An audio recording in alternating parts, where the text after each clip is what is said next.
Hello, and welcome back to Milan Soccer Club, the podcast where we dissect everything AC Milan. I'm your host, Alice, and I'm joined, as always, by the ever-knowledgeable Paul. Paul, are you ready to get into what can only be described as a disastrous match? Bologna versus Milan, 2-1. Really? I thought this was a must-win game, Paul. Now we are 8th. This is unacceptable. Alice, my friend, heartbreaking, doesn't even begin to cover it. This was supposed to be a turning point, a chance to climb back up the table, you know? And what did we get? A shambolic performance, controversial refereeing decisions, and, honestly, just a complete lack of fight. I'm still trying to process how we managed to lose that game. How? But yeah, let's break down this mess and try to figure out what the heck is going on with our beloved Milan. Buckle up, everyone. It's going to be a bumpy ride. All right, so before we really get into it, let's just lay out the basics. As Paul said, Milan lost to Bologna 2-1, a game that was rescheduled from earlier in the season. This loss, this terrible loss, drops us to 8th place in the league. Bologna, on the other hand, jumps up to 6th. We conceded a goal that some people feel maybe shouldn't have counted, and overall, it just seems like the team is really struggling. But Paul, where do you think the biggest problems are? Let's start there. Alice, honestly, where do I even begin? According to a report on calciomercato.com after the match, and I quote, "Milan is no longer the old Milan, not even the normal one of recent times. A team without head or tail, which aspires to become the horrible disappointment of this season." And you know what? It's hard to argue with that statement. We look lost, disjointed. There's no spark, no creativity, no passion. The biggest issue? It's multifaceted. It's a systemic failure. But if I had to pick a few key areas, first, the midfield is a mess. Reinders is being wasted, Fofana isn't providing enough steel. And then, Conceicao's tactics. I'm sorry, but I can't understand them. Playing players out of position, making bizarre substitutions. It's like he's actively trying to sabotage the team. Okay, so the midfield and Conceicao's tactics. Let's dig into that a little bit more. What specifically is Conceicao doing that's so frustrating? And what about individual players? Leao scored, right? Was anyone playing well? Right, Leao scored, but let's be honest, it was an isolated moment of brilliance, a flash in the pan. One swallow doesn't make a summer. As the source in Calciomercato says, it was an episodic goal. He was largely anonymous for the rest of the game. And that's the problem, Alice. We rely on individual moments instead of having a cohesive team strategy. As for Conceicao, look, the report from Calciomercato blasted Conceicao's input in the match. Conceicao gets everything wrong. And I agree with them. He insisted on playing Joao Felix, who was, and I quote again, a ghost on the field. Why? Why is he so insistent on playing a guy who clearly isn't performing? It's baffling. And then he takes off Jimenez, who provided the assist for Leao's goal, and brings on Jovic.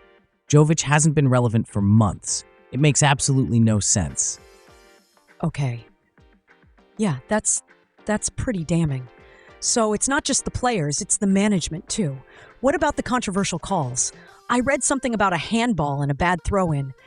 Did those actually affect the outcome, or are we just looking for excuses, Paul? Alice, I'm not one to usually blame the referees, but in this case, they were atrocious. According to the report, there was a clear handball by Fabian in the lead-up to Bologna's first goal. Everyone saw it. But the VAR, in its infinite wisdom, decided it wasn't a penalty. I'm sorry, what? The explanation they gave, something about the handball not being intentional because of the proximity between Fabian and De Silvestri, is complete garbage, completely nonsense. And then, to add insult to injury, the throw-in that led to Bologna's second goal was clearly taken with the ball already out of bounds. Come on, it's absolutely infuriating. Those calls directly impacted the result, and anyone who says otherwise is deluding themselves. Okay, so questionable calls, poor management, and underperforming players. It sounds like a perfect storm of disaster. But let's talk about the bigger picture here. I saw that the Curva Sud, the hardcore fans, were protesting. What exactly were they saying, and what does this loss mean for Milan's chances this season? The Curva Sud are absolutely furious, Alice, and rightfully so. According to milannews.it, they were chanting, and I quote, "Cardinale must sell. Get out." And then they turned on the team. It was brutal, but it was also a wake-up call. The fans are tired of the mediocrity, the lack of ambition, the constant disappointments. And honestly, who can blame them? As for our chances this season, well, let's just say they're dwindling rapidly. The article makes it clear, the Champions League spot, which was considered the minimum objective, is now a distant dream, 8 points away. We're closer to the relegation zone than we are to the top 4. It's a complete and utter disaster. Wow. Okay, that's bleak. So, if things are this bad, what needs to change? Is it time for Conceicao to go? Do we need new players? I mean, what's the solution here, Paul? Alice, I think it's clear that something drastic needs to happen. And yes, that probably means Conceicao has to go. According to Milan News, Conceicao even gave a bizarre interview after the game where he complained about the criticism he's been receiving. I mean, come on. You're the coach of AC Milan. You're supposed to be leading the team, not whining about the media. It's pathetic. But it's not just about the coach. We need a complete overhaul of the squad. We need players with passion, with fight, with quality. We need a new vision, a new strategy, a new everything. This current squad is mediocre. Also, it's the spirit of the team. As the report says, taking a goal like this on a throw-in with the whole team watching the opponents put the ball back into play, getting caught inexplicably. A shamefully non-Milan team, without character, without attributes, without the grit and motivation that should never be lacking just for wearing the Rossoneri shirt. Okay, a complete overhaul. That sounds expensive.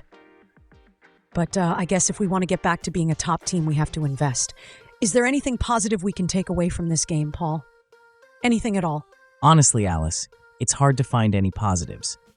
Maybe, and I'm really stretching here, maybe this loss will be the catalyst for change. Maybe it will finally force the management to wake up and realize that we can't continue down this path.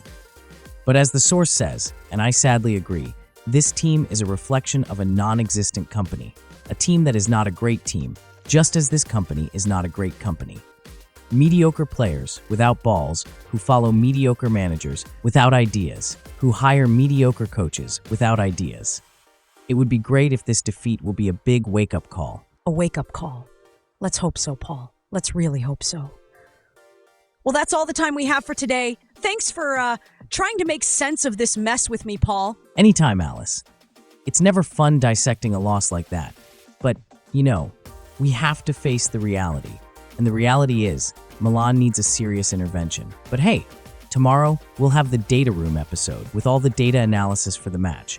Maybe we can have better analysis after watching the match numbers. Anyway, let's hope for better days ahead, Milan fans. Hang in there. All right, Milan fans, that's all for today. Thanks for listening, and be sure to subscribe so you don't miss our next episode. And, Paul, try to stay positive, okay? I'll try, Alice, but no promises. Forza Milan, I guess.